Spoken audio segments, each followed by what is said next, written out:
Hi. My question is, I've been experiencing Abraham for about a year now, and it's quite interesting, and I'm really enjoying it where it's putting me. But the question that keeps coming up to me is, if it's so wonderful where you are, why do we choose to come back? Because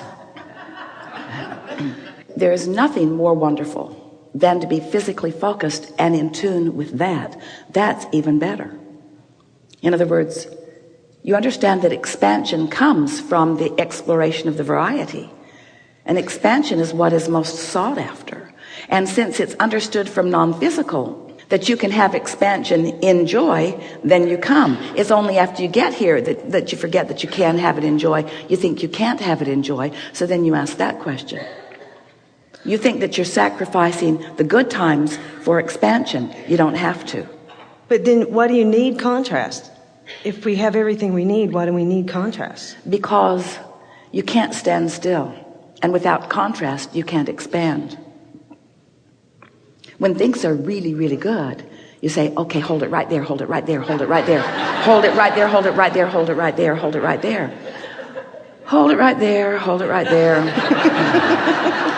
Yeah, hold it there. Hold it right there. Hold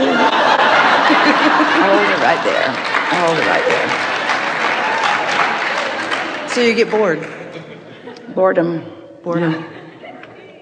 Yeah, expansion. And it's important to understand that the best of life, you see, your question is coming from a premise that sounds like you don't understand, that source, in your perspective here, where the good times really are rolling, is not involved in all of this. And that's not true. That source energy is involved in all of this. When you tune to it and you let that involvement of source and those higher frequencies flow through you, that's the best of all of it. That's when you feel the most invigoration, the most enlivenment, the most passion, the most joy, the most love. So even everyone up there is always, all of you guys and all of us are always interacting constantly. Yeah, always interacting constantly. And we always know it and are thriving as a result of it. You sometimes know it better than others. And to the degree that you know it and allow it, then you enjoy it. And if you're not knowing it and allowing it, then you say, tell everybody that needs to know that I'm not coming back. I'm done.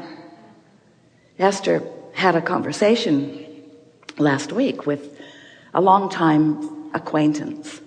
He is the man who created a beautiful sculptured railing around the pond at the Abraham Hicks Center. Really a beautiful thing, but it needs some touching up. There are some leaves and some little critters that are on it that are beginning to rust. And so she called him so that he could come back and tend to it. And she had not talked to him since Jerry had made his transition. So he was all full of his sorrow about that. And Esther was wanting to soothe him, because there's no reason to have sorrow about all of that. She was wanting to help him to know it is all right. And he said, you know, when I was there last, it was about 3 years ago when he was there. He said, at the time I was meeting the two of you, 3 members of my family had had their death experience, all within a couple of months of each other. And he said, I was talking to a man who said to me, you know why Jesus cried when he brought Lazarus back from the dead? And Esther's listening, and he said, do you know why? And Esther said, why? And he said, because he was sad that he was bringing him back from a good place to a not good place. Esther literally did a spit take with her tea. They were on the telephone.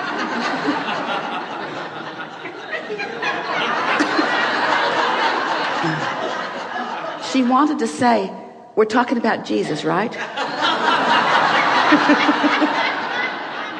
We're talking about somebody who knows this stuff. In other words, surely somebody who knows that wouldn't do that if that wasn't a good idea. There must be something lost in translation here. But it's a pretty common belief. People, in their not living the way they want to live, they've made up all kinds of really crazy stories to explain why things don't feel better for them now. And all of that is part of that.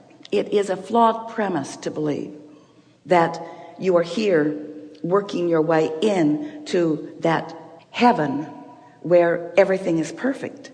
And while we are the first to describe to you the elation of alignment, we will not say that it is only in the non-physical that it is experienced.